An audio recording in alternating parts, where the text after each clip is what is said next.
Hey, listeners, we all know how important it is to get dedicated face time with retail buyers. And now, when you upgrade to a RangeMe Pro subscription, you get 3 in-person buyer meetings at an ECRM session.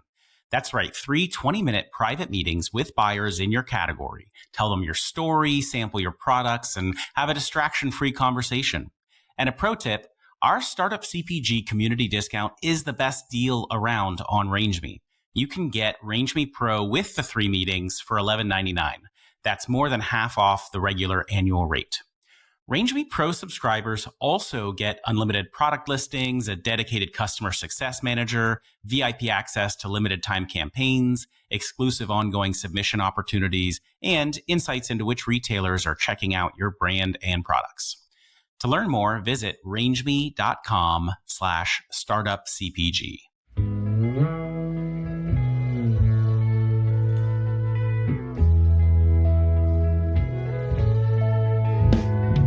We make some awesome creamy dips and spreads from fresh vegetables, seeds, and spices.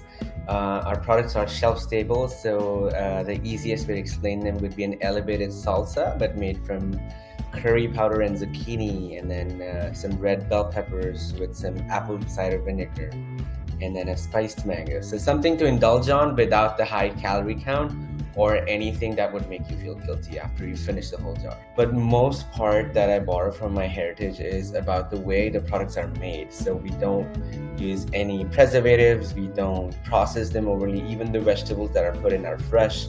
So yes, it's still a convenient way. It comes in a packaged product form, but at the same time, when you eat it, you wouldn't feel like it wasn't made fresh.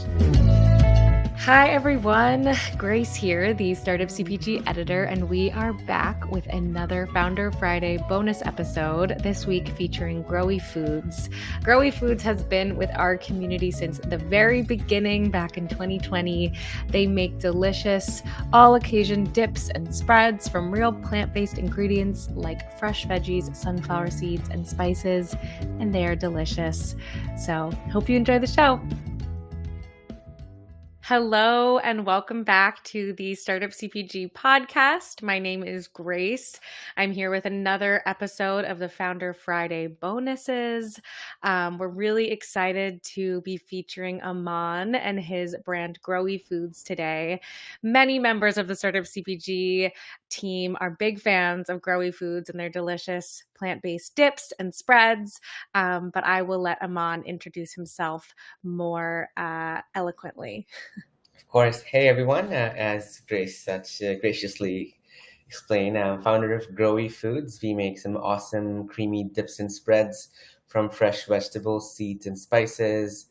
Our products are shelf stable, so the easiest way to explain them would be an elevated salsa, but made from curry powder and zucchini, and then some red bell peppers with some apple cider vinegar, and then a spiced mango. So something to indulge on without the high calorie count or anything that would make you feel guilty after you finish the whole jar. Yeah, I haven't tried all of them, but I've tried the red pepper dip and it is, in fact, delicious. So highly recommend to anyone listening here.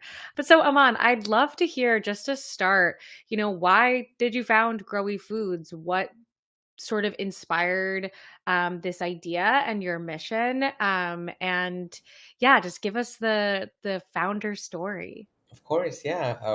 I'm originally actually from India, and I've grown up eating vegetarian foods for the majority of my life. Moving to the US, I kind of had a little bit of difficult onboarding trying to eat vegetarian every day. So I briefly switched over to like eating meat and stuff, but then wasn't like the best way to function for myself. So, I switched to then veganism and all of those products. But then, hey, I was like, why am I going through this, journey? Like, it turns out that the only thing that keeps you healthy and feeling good in a way, at least as a vegetarian, is when you cook products, fresh and just like you would make in your kitchen at home. And I always wanted to have a product that I could indulge on like that. So borrowing a little bit from the flavors from, India, like the curry flavors from India. But most part that I borrow from my heritage is about the way the products are made. So we don't use any preservatives. We don't process them overly. Even the vegetables that are put in are fresh. So yes, it's still a convenient way. It comes in a packaged product form, but at the same time, when you eat it, you wouldn't feel like it wasn't made fresh. And that's like the whole thing about Growee. Whatever you eat, it's almost like you just made it in your kitchen. There wouldn't be overly processed products. There would be things you would actually feel good about eating, like apple cider vinegar. Even our starches are super healthy. And we use this gum called acacia gum and acacia fiber. It's actually traditionally in India, it's used to regulate your body temperatures in the winter time. So even to that minute detail, I've paid attention. Like whatever that goes in your mouth has to promote health, and that's kind of like the whole thing about our dips as an indulgent, healthy product is. And yeah, I've always wanted to be in food, and with a brief stint in the distribution industry before I dive into the brand building thing, that's how the transition was for me. Yeah, I love that. And I think that's definitely a common sort of issue people have when they decide they want to be eating plant-based or vegetarian or vegan or anything, is you are going to the store and you see like, oh, that's plant-based. And then you go and look at the ingredient and you're like, what is this random thing that like a gum with another start, like it's all very confusing. Yeah, So no. I love that you can like understand every ingredient really that's, in Growee's dip. So once you sort of came up with this idea that you wanted to create this sort of indulgent plant-based dip that really had ingredients that were fresh, and really let the vegetables shine, what was your sort of first step when you were like, okay, I want to create this thing? How did you get started? Oh my God, I am probably like the most inexperienced founder ever. I thought like I'll get the product out in like 2 months, no problem. It took us like almost a year or something change in the months. But the process, I think, is common for every new CPG founder. I had some great mentors too in the way, like Rachel from Revival Foods. Even Patricia was super helpful along the way. We connected early on, but the process early on was, finding a chef and sort of, I don't even know. Like I went to manufacturers thinking, oh, they do all the work. We just have to pay them. So I was like, oh, can you create a recipe? He's like, no, that's what you do. So we started with the chef, sort of went in thinking everything would be, I can just buy off the vegetables from, I don't know, wholesale supplier, and that's what it, and then no, that's not how it works. And then connected with a co-packer. The good and bad thing for us was early on I connected with a co-packer, thinking, because I had no food skills like as such, right? No culinary skills. I can tell what tastes great. I can tell the nutrition side of it, but when it comes to actual cooking, nah, that's not me. So I knew that I won't be able to do this in like a commercial kitchen. We started off with a co-packer. It was very expensive in the beginning, just because at smaller scales, it was always the chicken and egg problem, distribution, or I would say the distributor, even the manufacturers, like, do you have distribution? And like, no. Distributors like, do you have stores? No. And the stores like, do you have distributors? Like, but finally, I think that's a common thing for every founder. You start off with an expensive run. That's what happened. We wasted a bunch of product because we didn't know what we were doing. But thankfully, after a couple iterations, great mentors. I really have to point out how monumental Startup CPG has been for me, just because I joined when there was this platform, audio. I've even forgot the name of that. When Startup CPG was on that platform, they used to do like conferences and stuff. Oh, Clubhouse? Yes. Yes. That's how I found Startup CPG. And ever since, this has been like my mentor community. Like the response rate is so high. You guys have done such a great job to like hold the community together. So yeah, like super honorable mention to Startup CPG for helping in the process. And yeah, now here we are, distributing on both coasts so far. Still in the growth stage, still trying to tread very carefully as a small brand, making a lot of changes just because there's so much that I don't know. Yeah, and I think that's such a common thing. I think I've said this in the last interview I did, but I genuinely don't know if I've talked to a founder who's been like, yeah, when I started my brand, I knew everything and I was ready to go and I did everything right. Everybody has a story where they messed up in the beginning and continue to get things wrong and figure it out as they go. And so I think it's always useful for people to Yeah, hear that and be reminded that it I happens know. to everybody. It's the best thing about meeting other founders. I mean, kind of like, oh, you're not the only one who is like making these F ups. So, Absolutely. And sort of in that vein, how did you sort of, take the learnings from these F ups, if you will, and sort of propel them forward? So you weren't just like, well, that was a screw up, and beat yourself up, but how do you actually take that learning and keep going forward? I think the biggest thing was I can tell you from the little few incidents I've had. Again, I tread very carefully in terms of distribution. Um, for example, like we're trying to make a flavor change, and I won't say until that's finalized. But the one thing that really helped me, and if anybody else could use this, is also like whenever we launch a flavor profile, the first run I did just based off of my own judgment, but then the next few times, like we were working on a couple more flavors, took it straight to the farmers markets. They every farmers market lets you experiment with new flavors without any problem. Obviously, it has to be safe to consume. But I learned so much from that. Like, just from the few couple weekends of data, you can tell like which flavors is going to do well, what people are expecting. So I was going to launch a flavor based on carrot, which I was so, it sounded so cool. Everybody I told, oh, Chipotle carrot. It's like, yeah, bring it on. But then we tested it in the market and a couple variations. It turns out that's not the best way to go, just because carrots cannot be as creamy and pureed, at least in the jarred format, as other vegetables. So just that was one of the things. The other one was co-packer. That was just like an expensive mistake, I guess. So again, sought a bunch of guidance from Startup CPG members. At this point, there weren't so many of them. It was actually through Startup CPG that I found another co-packer in Kentucky that we're currently working with. So, I didn't know we had to sign a contract with a co-packer. I was like, oh, you know, what could go wrong? So much. So things like that. Yeah. Yeah. No, I think that's a great advice too, though, is, get the feedback when it's still sort of new and fresh and in these like early stages where you haven't thrown the full yeah, weight behind it. And also just ask questions, ask people for help if something goes wrong. Ask for help.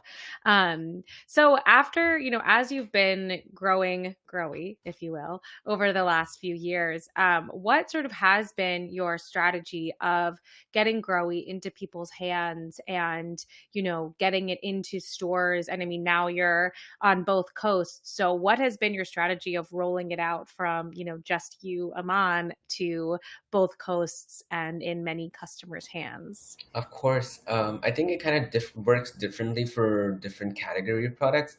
At least for us, what I've realized is, again, sampling is the best method. But for my product, just because it's a condiment, the repeat rate is super high, but you do have to put money behind demos. It's expensive, but sadly, I think as I've spoken to so many other successful condiment company founders, listen to some podcasts, everybody had to go through the rut of kind of demoing. That's the biggest, at least for us. And then the other things that has worked really well for me is displaying, like end cap displays. Those are also super helpful, doing a scan back and really working closely with the category manager or even the store managers if you have the stores in the arm's length. That has done wonders.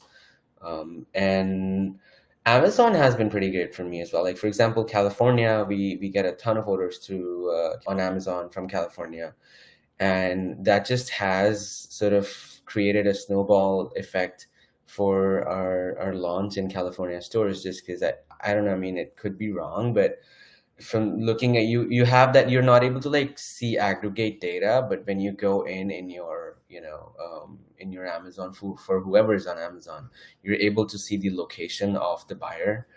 And if you see enough of them, sometimes that gives you like an idea of where your product is actually getting bought from the most. It takes a little while to get that data, but yeah, that's been great. Amazon is with my heavy glass jars, it's not made us any money at all, but it's been a great marketing channel for us.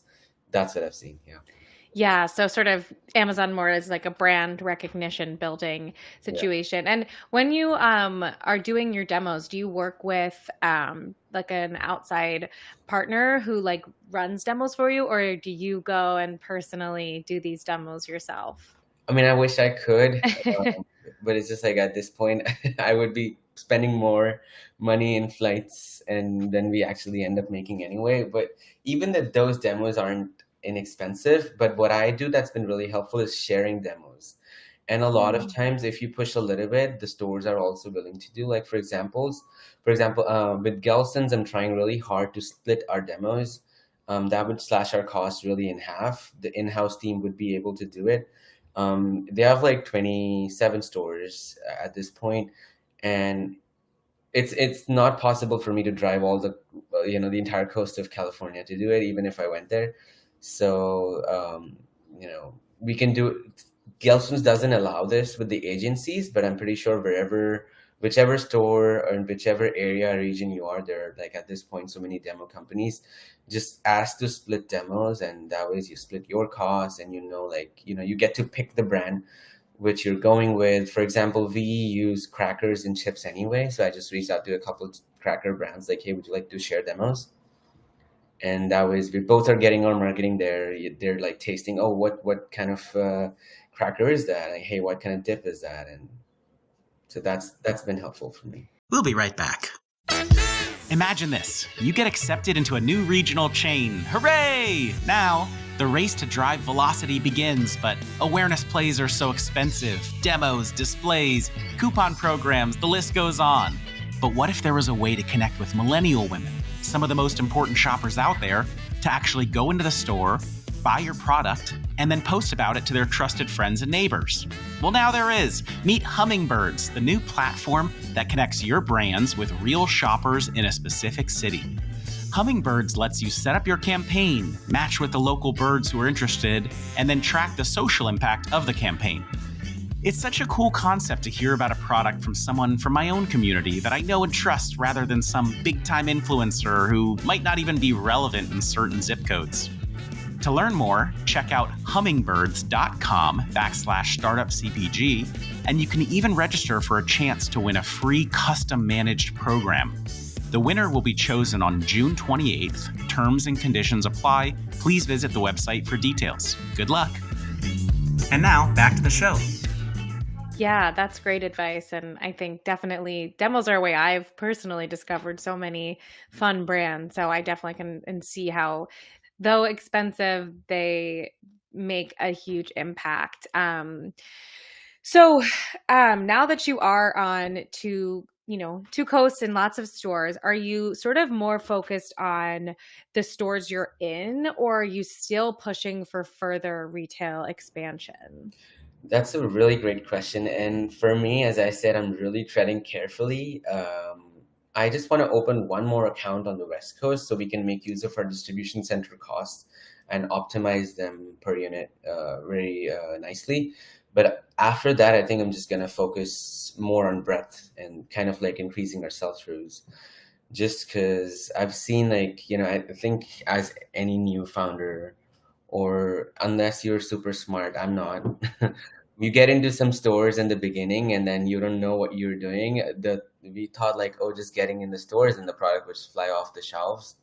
Not always that happens. Ended up getting out from a lot of stores in the beginning, which was kind of fine. We didn't even have a good packaging at the time. I don't even know about right now, but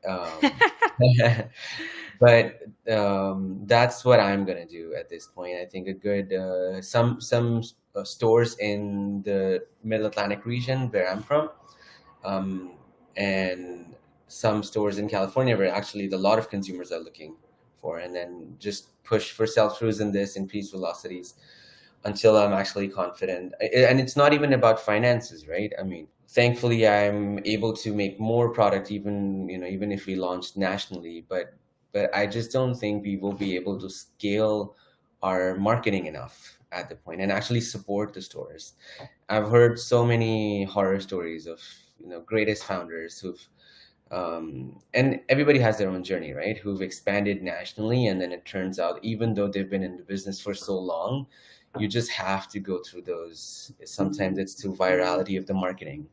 So yeah, through this growth, and you're saying, scaling your marketing, what are some of the tactics you're using in terms of your marketing? Have you been, using social media or focusing primarily, as you said, on these in-person events? But how have you been approaching marketing as a small brand?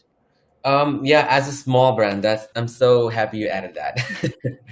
I'm also, again, kind of new into this, but what I've realized is email marketing does a lot for you. Again, being focused on a specific region than going nationally. That's, again, one of the reasons that, I want to focus our marketing efforts, even if we currently are launching targeted ads very carefully, but the intention is not just to, generate sales out of it, but kind of do both from the same thing, in the way that target that specific region with sales so that people see the ads. And then, for example, Philly is a great region for us. We are in a ton of stores in that area. So once someone has tried it, I feel like the conversion rate might be higher. Then in-store marketing has been kind of also really helpful. As I said, demo and displays. Again, this forms part of the marketing. Now I try to partner with gifting agencies and gift box companies. That also helps a lot.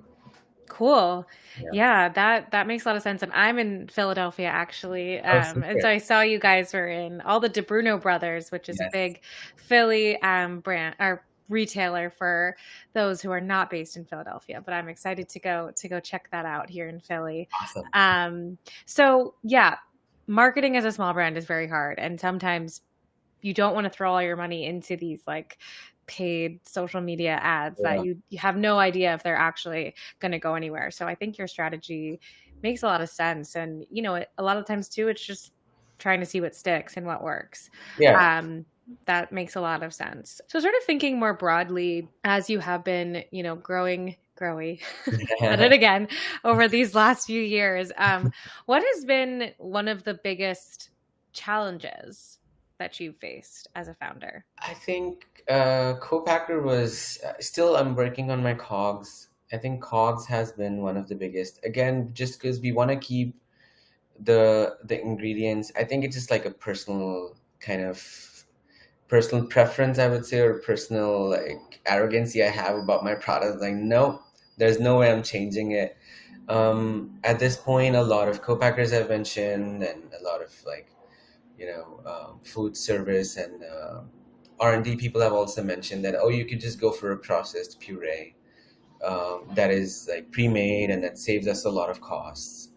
I don't think that's the way, just because the way I want to present my product, the way that we want to keep, again, the whole idea behind Growee is kind of keeping that heritage and of my eating habits from back home in India. I want to keep that intact, and I see the difference, right? Whenever people taste the product, they're like, how is this so fresh in a shelf-stable format? Well, that is because we actually use the diced vegetables. We don't use purees. We don't use pastes or anything. So that's, the cogs have been really difficult and kind of really a big challenge. We're always on a very squeezed margin. I'm trying to move production to Mexico. We'll see how that works. Just because anyway, most of the vegetables, at least for manufacturing, are coming from California and Mexico at that scale. So maybe going to closer to the source might help, and that's one of the biggest things. And the other challenge is kind of figuring out, how do you maximize the impact as a bootstrap brand without blowing a lot of money? That's been the other challenge, but kind of in the terms of marketing. We'll be right back.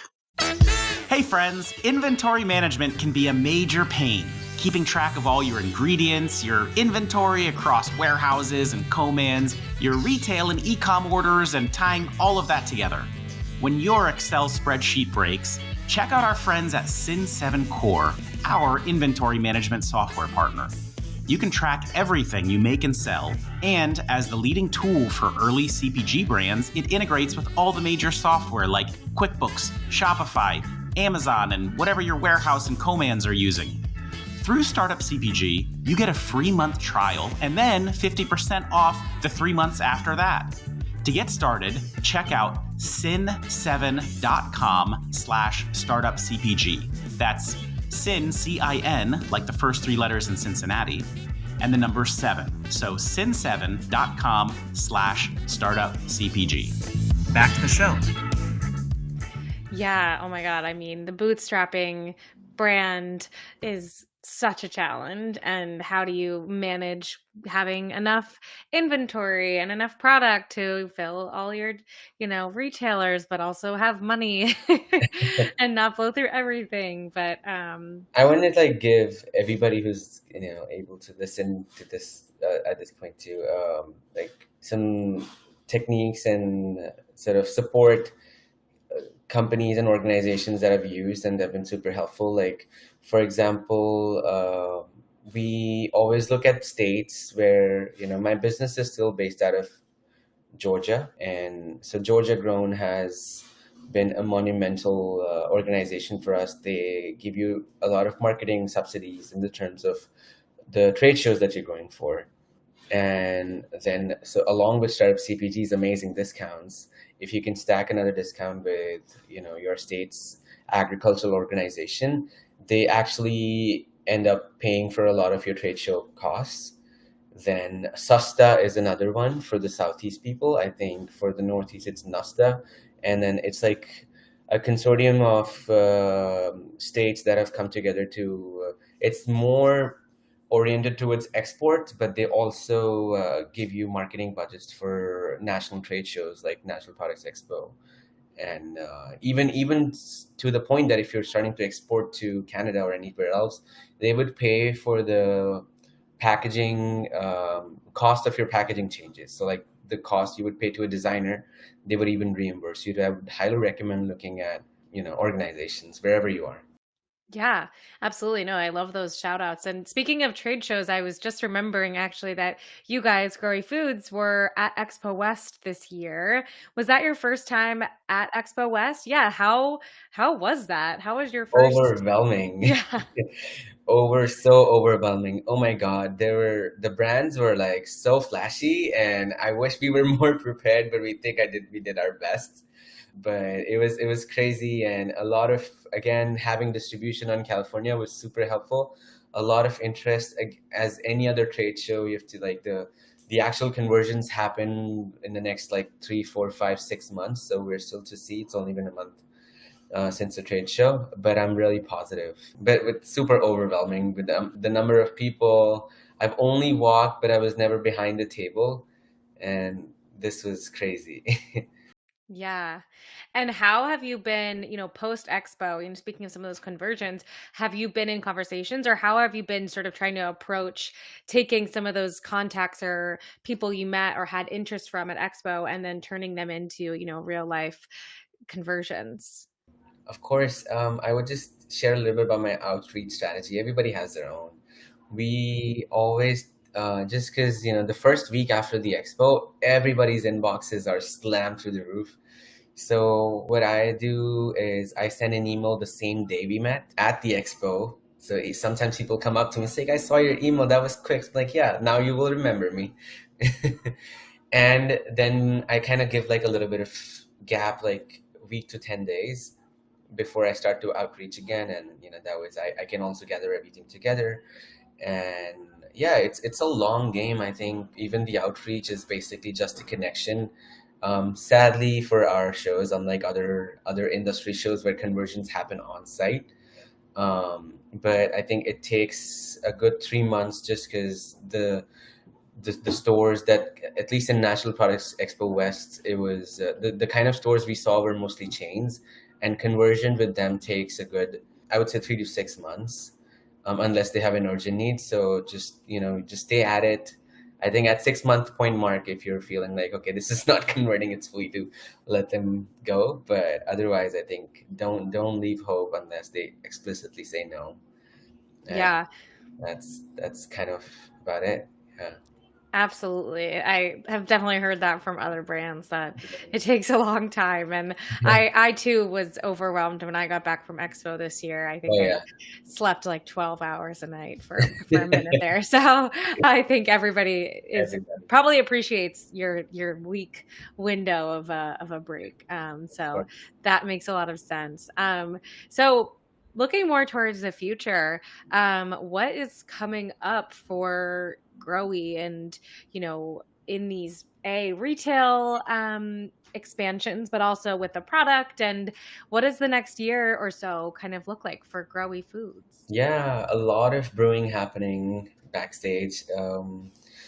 New flavor, kind of a spicy one. Everybody's asked us like, which one's the most spiciest? I was like, really?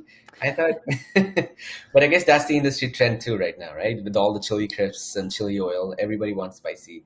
So one of the new flavors we're working on is going to be a spicy one, and then a new product line in the works too, within the same realm. Don't want to give a lot of details, but hoping that it's something that what I try to do as a brand is, at least have some uniqueness in the product. Like we don't want to be, nothing against the beverage brands, but I don't want to be another like, ready to drink like functional soda or those kind of things. So just I look at different product categories. What unique can I bring from, other cultures? I've traveled a lot, so other countries and unique ingredients. Especially as a plant-based brand and being from India, I want to experiment so much with the lentils that I've grown up eating. Puree a lentil into a dip. Why wouldn't you have like a high protein lentil dip at some point when it's 100% natural? It's like 20 grams of protein. Well, there I gave it away a little bit, but We won't tell. those, Yeah, that sounds delicious. I love all things lentils, so I am very excited for that product that's not happening. Very exciting to have some new products. And how has the development process been for those? Has it been like equally as sort of like long and arduous as it was the first time, or do you feel like it's been a little bit easier this time around? process is easier, but I would say it's longer and more focused now. I didn't really know anything when I started, so if it tasted great, sure. But now that I know so much, it's actually taking longer because we know what we want to optimize from the get-go and not face the same challenges, and kind of improve way more on texture. Even look at our cogs this time, unlike last time. So it's taking a little longer, and then the new product development for the new product line, I think that's a whole different challenge, just because once you have a set of products that are doing great, people are liking it, like your expectations kind of only go up from there. So a little longer, more complicated, but we also have more experience. So yeah. Yeah. That's all very exciting. And again, in that vein a little bit, what's something that as you are pushing forward, all very exciting things and also very challenging things, what's a moment or a feeling that sort of helps you keep going when things are challenging or things take longer than you were expecting them to? What sort of helps you keep going and know that this is worth the challenge? Well, immediate solution is sign up for farmers markets. Nothing helps you more than customer appreciation. If you see people are actually happy, they're buying, they're paying like $9, $10 for like a 12-ounce jar at the farmers markets, and without even asking for, I don't know, like without a hitch. That's like that motivates you a lot. And then meeting and coming to all the trade shows, meeting with fellow founders. We actually from Expo West, at this point we've all been to the same trade show. So I have like a little community of all the Startup CPG friends. we just all were discussing like how every week each of us kind of feels like, oh man, we should just shut down the business because I don't know how it's gonna do, or I don't know how much money it's gonna burn. But speaking with friends and knowing that this industry is this way and it's hard, but also seeing like when you actually make it, where can this take you? So both sides are super empowering, and that's why I always try to make an effort to come to these trade shows at this point, and every single one of them. That's kind of my thing about getting motivated. Yeah, I love that. And I think, just talking to other people, hearing other people's stories, knowing you're not alone, and then also seeing people appreciate your product is Yeah. so useful. So my last sort of question is just what piece of advice would you give to a listener who, is where you were a few years ago when you were just starting Growee? And they were coming to you and they were saying, Aman, I really want to start a brand. What should I do? What advice would you give them? And I know that's a big question, but what would you say? Talk to a lot of more people. I feel like I did less, even though I thought I did enough. But talk to a lot of people and make a lot of people taste your products. Nothing triumphs taste in the food industry, no matter how much like funding we have, even if you're a bootstrap or even if you're a funded brand. Like if your product doesn't taste too good, nothing's going to help you on the shelf. We're going to get on. If you have money, you're probably going to get on with that money, and as in kind of pay to play model.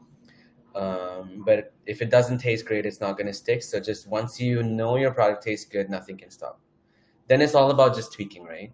So talk to a lot of people, make your actual product taste great. And then there you go. You have the recipe. Yeah. And that is how you become successful. So this was so much fun, Aman. Where can people find Growee if they want to try it? Of course, if you're listening from California, especially LA, San Diego, we are in Gelson's. We just got in there. So if you're listening, please support us, and that would be awesome. Then Amazon. And as Grace already said, the Bruno is in the Philly area, Kimberton Whole Foods in the Philly area, and our website. If you love us too much, then please come by. Yes. And we'll include some goodies. Yeah. I love it. And how can the Startup CPG community support you beyond going to all your stores and buying, every single jar of Growee Foods? Yeah, don't just whenever you see a jar on the shelf, if you could just shoot me a photo. I think it takes a second. That helps without, again, having a lot of foot on the floor, having a lot of merchandising team people or a big budget to do the marketing. If friends send pictures of her product, I know how it's what's it priced at, how it's placed in the store. Just a simple click. I love that. That's wonderful, and probably very exciting too to get to see your product in all these different stores. Well, this was so much fun, Aman. Everybody should check out Growee Foods on their website or on Instagram or in any of their retail locations, or just message Aman on our Startup CPG Slack. I'm sure he would love to chat with you. But yeah, thanks for listening and thanks for talking, Aman. Sounds good. Thanks so much for taking the time. All right, everybody. Thank you so much for listening. If you enjoyed the podcast today, it would really help us out if you can leave a 5-star review on Apple Podcasts or Spotify. I am Daniel Scharf. I'm the host and founder of Startup CPG. Please feel free to reach out or add me on LinkedIn. If you're a potential sponsor that would like to appear on the podcast, please email partnerships@startupcpg.com. And reminder to all of you out there, we would love to have you join the community. You can sign up at our website, startupcpg.com, to learn about our webinars, events, and Slack channel. If you enjoyed today's music, you can check out my band. It's the Super Fantastics on Spotify Music. On behalf of the entire Startup CPG team, thank you so much for listening and your support. See you next time.